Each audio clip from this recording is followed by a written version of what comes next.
That day I was incredibly happy. Finally, a serious case was closed. 3 months later we caught a taxi driver who was killing people in the forest. I decided to celebrate with my friend and I invited him to my house.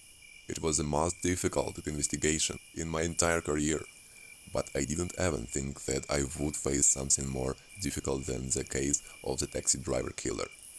My friend came and we started talking. We talked for about 30 minutes, and then my friend remembered what he wanted to say. Yesterday some woman called us, said that someone was running around in her yard at night. We arrived, searched the house and found no one. And the woman constantly said that it was Rake, the forest devil. Well, we laughed at her and left. I laughed and said, Rake? What is Rake? Probably some village horror story, my friend said. We sat until the evening, then he left. The next day I went to work. We were told that there is a new case, and it is very serious. Yesterday a group of tourists disappeared. They walked through the forest and didn't return to the camp. We were shown photographs of tourists and a map of where they could go. We needed to search by helicopter. The commander said that we would prepare from the search. We took photos, maps, and went to the helicopter. There were 11 people. We sat down in our seats and flew off.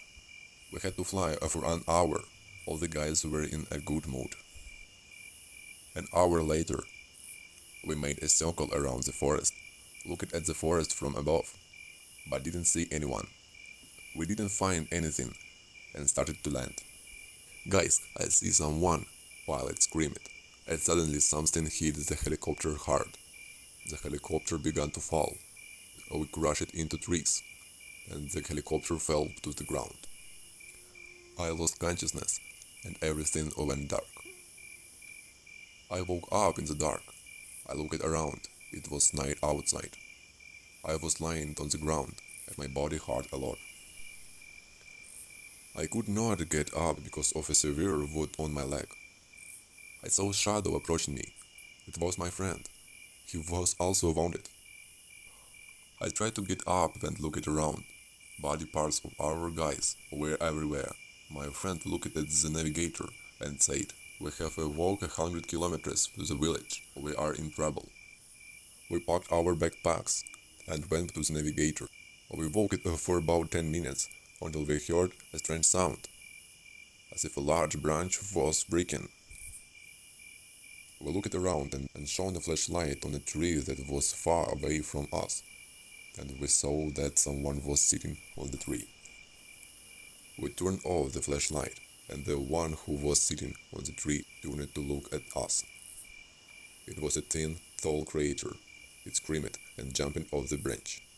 We started to run. It quickly caught up with us. It jumped on my friend and bit off his head. I ran and didn't look back. That creature started eating my friend and left me alone. Now I am writing this note for tourists.